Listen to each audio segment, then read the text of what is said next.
Na nossa aula de hoje, nós vamos dar continuidade ao capítulo 1, História e Tempo, do livro de História do sexto ano.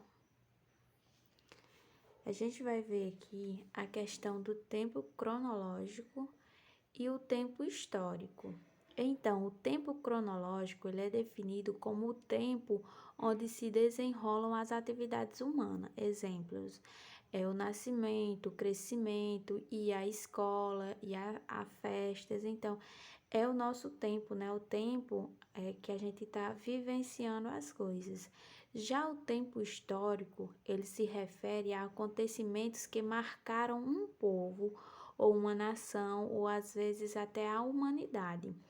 Exemplo disso, a gente pode citar uma guerra nesse tempo histórico, né? A construção de uma grande obra, a descoberta da cura de uma doença. Então, esse é o tempo histórico, né? Que é relacionado a um grande fato. Já o tempo cronológico é relacionado aos acontecimentos, né, das atividades humanas, como se fosse do nosso cotidiano, que é o nascimento, o crescimento e a escola. O tempo histórico. O tempo histórico, no que diz respeito ao tempo cronológico, ele foi criado pelos seres humanos e é o resultado de uma conversão, isto é de um acordo entre eles, né? Esse tempo cronológico é um acordo entre os seres humanos aos acontecimentos que acontecem, né? Mas os historiadores, eles não têm, né, interesse apenas em situar os acontecimentos no tempo. Eles interessam-se também pelas mudanças e as permanências, que foi o que a gente viu, né, que ocorreram na sociedade humana ao longo do tempo. Então, o historiador, né, ele não está só interessado apenas nos acontecimentos, eles querem saber também as mudanças que ocorreu nesses acontecimentos e as permanências, o que mudou e o que continua do mesmo jeito. Esse tempo, ele também é relacionado às mudanças e permanências na trajetória dos seres humanos na Terra e é chamado de tempo histórico. Então, esse tempo, né, que essa trajetória que o historiador estuda é chamado como o tempo histórico. As mudanças, elas não ocorrem do mesmo jeito e nem no mesmo ritmo em todos os lugares. E cada povo, né, ele tem um tempo e um ritmo que lhes são próprios. Então, a história, né, os acontecimentos, eles não acontecem da mesma forma em todos os lugares, né? Cada local tem o seu próprio ritmo, tem os seus próprios acontecimentos. Um exemplo, né? Os brasileiros que habitam em cidades com muitos prédios, avenidas largas e luminosas por toda parte, eles vivem de um ritmo muito parecido. Já, né, para quem mora em cidades pequenas e interiores, o ritmo já é bem diferente, né? Na cidade grande, as pessoas têm uma grande correria, né, de pessoas indo para o trabalho, o trânsito. Já em cidades pequenas, não. Esse ritmo, essa correria já é de uma forma mais, podemos dizer, né, mais lenta. A gente pode observar essa imagem, né, que mostra como a informática, a comunicação acontece hoje num ritmo muito mais rápido do que daquele de algumas décadas atrás, né? Aqui nós vamos ver que os fenômenos históricos, eles possuem duração de ritmos variados e são classificados em fenômenos de curta, média e longa duração. Então, os fenômenos históricos, né, eles podem ser classificados nessas três categorias, de curta duração, de média e de longa. No que diz respeito à curta duração, é fato breve, como uma data, um lugar determinado, né? Um exemplo disso é a descoberta de uma vacina, a criação da internet. Esse tempo de curta duração é a questão do nascimento, é, da, de, de uma festa, que foi o que eu já falei. A questão de média duração, que é um episódio considerado, né?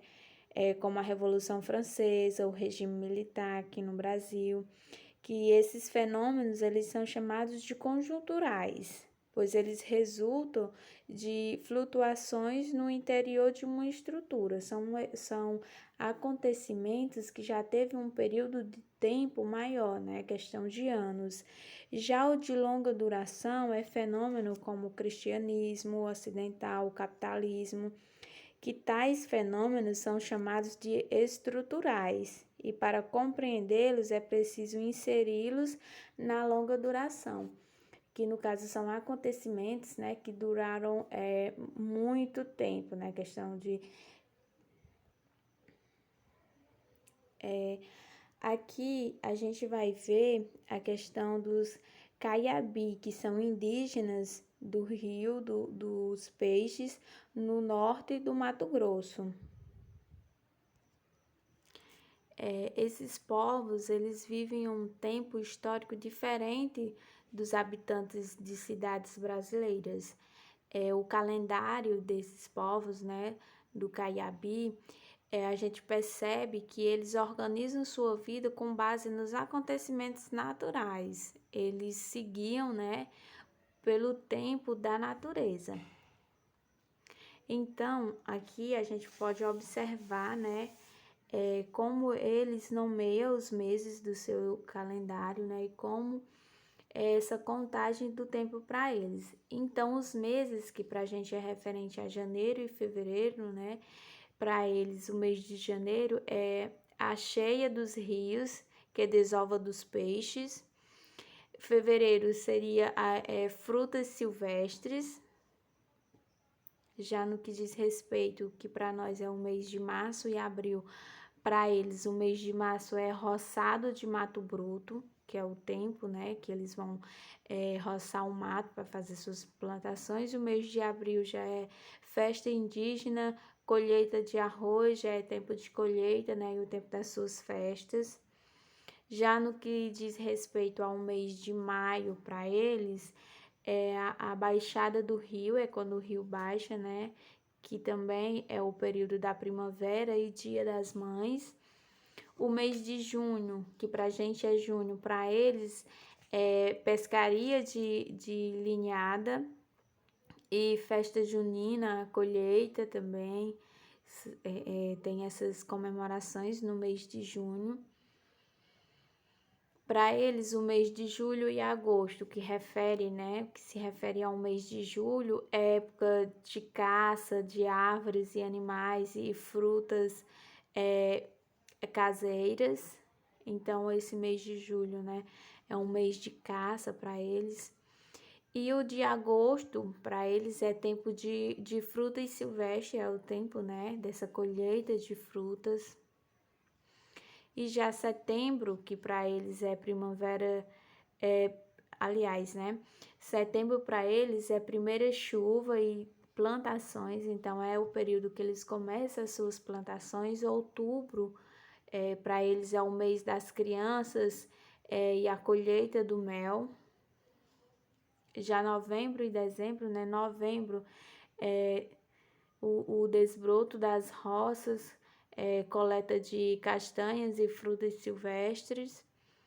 E o mês de dezembro é o milho verde, melancia, castanha, é tempo de colheita, né? Esses 2 últimos meses para esses indígenas são tempos de colheitas. Então aqui, né, tem essa diferenciação do nosso calendário para o calendário desses povos indígenas. E a gente vai perceber mais à frente que também tem a questão, né, de outros períodos dessa periodização, que é desde o início, né, da história, como foi que os historiadores eles fizeram, né? Eles se organizaram para poder fazer, né, essa contagem do tempo. Aqui vai mostrar uma periodização. Os historiadores do século XIX dividiram a longa trajetória humana sobre a Terra em 5 grandes períodos, que são representados da seguinte forma. Então, esses historiadores, né, fizeram essa divisão para que se tenha, né, um certo conhecimento da história nesses 5 períodos, que é o período da pré-história, a Idade Antiga, a Idade Média, a Idade Moderna e a Idade Contemporânea, que é o nosso tempo de hoje. No que diz respeito à pré-história, que é do surgimento do gênero Homo, há cerca de 2 milhões de anos até a invenção da escrita ocorrida por volta de 3.500 a.C. Então, essa primeira periodização, né, que é da pré-história, ela considera, né, esse período que essa sociedade era uma sociedade sem escrita, uma sociedade sem história. Só que os historiadores atuais, eles não aceitam, né, essa periodização e que esse período da pré-história seja considerada como um período sem história, porque não foi o período, né, que foi descoberto a escrita, mas teve outros acontecimentos nesse período da pré-história que foram muito importantes, né, como o domínio do fogo, a invenção da roda, a prática da agricultura, são acontecimentos importantes, mesmo, né, a esses acontecimentos que vieram depois, como a escrita. Nós temos então a Idade Antiga, que ela aconteceu, né, de 1350 a.C., lembra da siglazinha que a gente estudou A.C, que significa antes de Cristo, que ela ocorreu, né, desse período, até a queda do Império Romano do Ocidente em 476 depois de Cristo. Então esse período da Idade Antiga, ele começa, né, antes de Cristo e termina depois do nascimento de Cristo. Aí aqui nós temos a Idade Média, que ela aconteceu de 476 até a invenção da cidade de Constantinopla, que hoje é atual Istambul, pelos turcos, em 1453.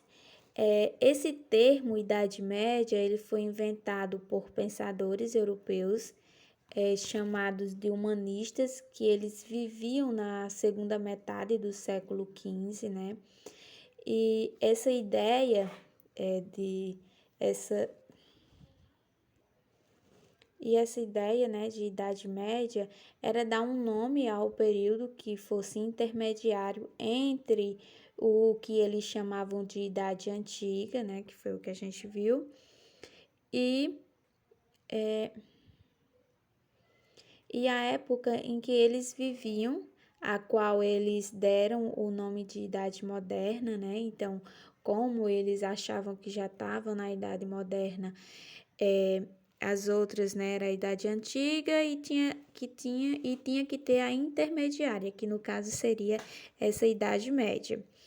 Esses mesmos pensadores, né, eles admiravam os gregos e romanos da Idade Antiga, mas eles desprezavam os da Idade Média.